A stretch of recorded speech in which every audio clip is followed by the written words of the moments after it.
RSS ಚಟುವಟಿಕೆಗಳಿಗೆ ನಿಷೇಧ ಹಾಕಿರುವಂತಹ ವಿಚಾರಕ್ಕೆ ಸಂಬಂಧಪಟ್ಟಂತೆ ಬೆಂಗಳೂರಿನಲ್ಲಿ ಡಿಸಿಎಂ ಡಿಕೆ ಶಿವಕುಮಾರ್ ಅವರು ಈ ಬಗ್ಗೆ ಪ್ರತಿಕ್ರಿಯೆಯನ್ನ ಕೊಟ್ಟಿದ್ದಾರೆ.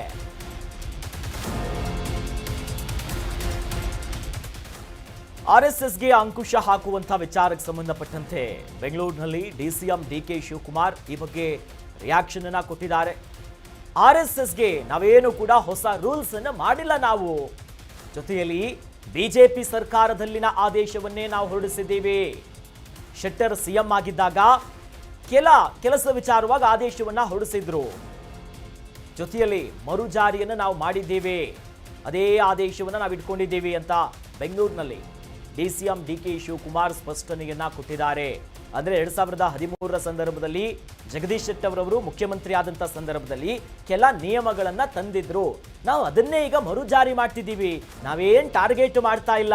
ಬಿಜೆಪಿ ಸರ್ಕಾರ ಮಾಡಿದಂತ ನಿಯಮವನ್ನೇ ನಾವು ಸ್ವಲ್ಪ ಈಗ ಅದನ್ನೇ ಜಾರಿ ಮಾಡ್ತಿರೋದು, ಹೊಸ ರೂಲ್ಸ್ ಏನ್ ನಾವು ಮಾಡೋದಕ್ಕೆ ಹೋಗಿಲ್ಲ, RSS ನಾವು ಟಾರ್ಗೆಟ್ ಮಾಡಿಲ್ಲ, ಬಿಜೆಪಿ ಸರ್ಕಾರ ಮಾಡಿದನ್ನೇ ನಾವು ಮಾಡ್ತಾ ಇರೋದು ಅನ್ನುವಾಗಿ ಈ ಬಗ್ಗೆ ಪ್ರತಿಕ್ರಿಯೆಯನ್ನ ಕೊಟ್ಟಿದ್ದಾರೆ ಡಿಸಿಎಂ ಡಿಕೆ ಶಿವಕುಮಾರ್ ಅವರು.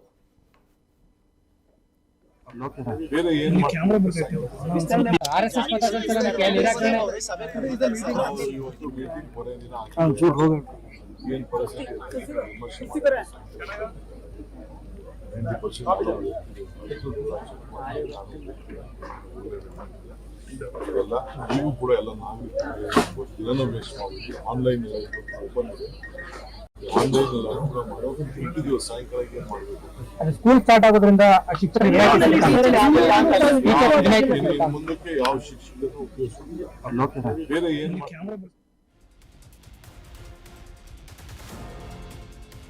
ಎಸ್, ಬಹಳ ಪ್ರಮುಖವಾಗಿ ನಾವು ಗಮನಿಸಬೇಕು. ಈಗಾಗಲೇ ದೊಡ್ಡ ಮಟ್ಟಕ್ಕೆ ರಾಜಕೀಯ ಜಟಾಪಟಿಗೂ ಕೂಡ ಈ ಪ್ರಕರಣ ಸಾಕ್ಷ್ಯ ಆಗಿರುವಂಥದ್ದು. ಹಾಗಾಗಿ ಡಿಸಿಎಂ ಡಿಕೆ ಶಿವಕುಮಾರ್ ಅವರು ಮಾಧ್ಯಮ ಪ್ರತಿನಿಧಿಗಳ ಪ್ರಶ್ನೆ ಕೇಳಿದಂಥ ಸಂದರ್ಭದಲ್ಲಿ ಅದಕ್ಕೆ ಸ್ಪಷ್ಟನೆಯನ್ನ ಕೊಡ್ತಾ ಇದ್ರು. ಅಂದ್ರೆ ನಾವೇನು RSS ಟಾರ್ಗೆಟ್ ಮಾಡಬೇಕು ನಮ್ಮ ಅಜೆಂಡಾ ಆಗಿರಲಿಲ್ಲ. ಈ ಹಿಂದೆ ಬಿಜೆಪಿ ಸರ್ಕಾರ ಅವಧಿಯಲ್ಲಿರುವಂಥ ಸಂದರ್ಭದಲ್ಲಿ ಅದರಲ್ಲೂ ಕೂಡ ಜಗದೀಶ್ ಶೆಟ್ಟರ್ ಅವರು ಮುಖ್ಯಮಂತ್ರಿ ಆಗಿದ್ರು. ಆಗ ಸಂಘ ಸಂಸ್ಥೆಗಳ ಕಾರ್ಯಚಟುವಟಿಕೆಗಳ ಬಗ್ಗೆ ಅವರೇ ಒಂದು ನಿಯಮವನ್ನ ಜಾರಿ ಮಾಡಿದ್ರು. ನಾವೀಗ ಅದನ್ನ ಮರು ಜಾರಿ ಮಾಡ್ತಿದ್ದೇವೆ. ನಾವೇನು ಟಾರ್ಗೆಟ್ ಮಾಡಬೇಕು ಮತ್ತೊಂದು ಮಗದೊಂದು ಉದ್ದೇಶಗಳು ಇರಲಿಲ್ಲ, ಸುಖಾಸುಮ್ಮನೆ ಇನ್ನೇನು ವಿಚಾರಗಳನ್ನು ಇವರು ಪ್ರಸ್ತಾಪ ಮಾಡ್ತಿದ್ದಾರೆ ಅನ್ನೋದಾಗಿ ಡಿಕೆ ಶಿವಕುಮಾರ್ ಇದಕ್ಕೆ ಒಂದಿಷ್ಟು ಪ್ರತಿಕ್ರಿಯೆಯನ್ನ ಕೊಟ್ಟಿದ್ದಾರೆ. ಯಾರನ್ನು ಕೂಡ ನಾವು ಟಾರ್ಗೆಟ್ ಮಾಡ್ತಾ ಇಲ್ಲ ಅಂತ. ಒಟ್ಟಿನಲ್ಲಿ ಇದು ರಾಜಕೀಯ ಹಗ್ಗ ಜಗ್ಗಾಟಕ್ಕೂ ಕೂಡ ಸಾಕ್ಷಿ ಆಗ್ತಿದೆ. ಅತ್ತ ವಿಪಕ್ಷ ನಾಯಕ ಆರ್ ಅಶೋಕ್ ಅವರು ಕೂಡ ಕೆಂಡಾಮಂಡಲರಾಗಿ ಹೇಳ್ತಿದ್ದಾರೆ, ರಾಜೀನಾಮೆ ಕೊಡಿ, ನಿಮಗೆ ಮಾನ ಮರ್ಯಾದೆ ಇದೆಯಾ ಅಂತ ಅವ್ರು ಪ್ರಶ್ನೆ ಮಾಡೋದು, ಇದಕ್ಕೆ ಇವರು ಸ್ಪಷ್ಟನೆ ಕೊಡುವುದು.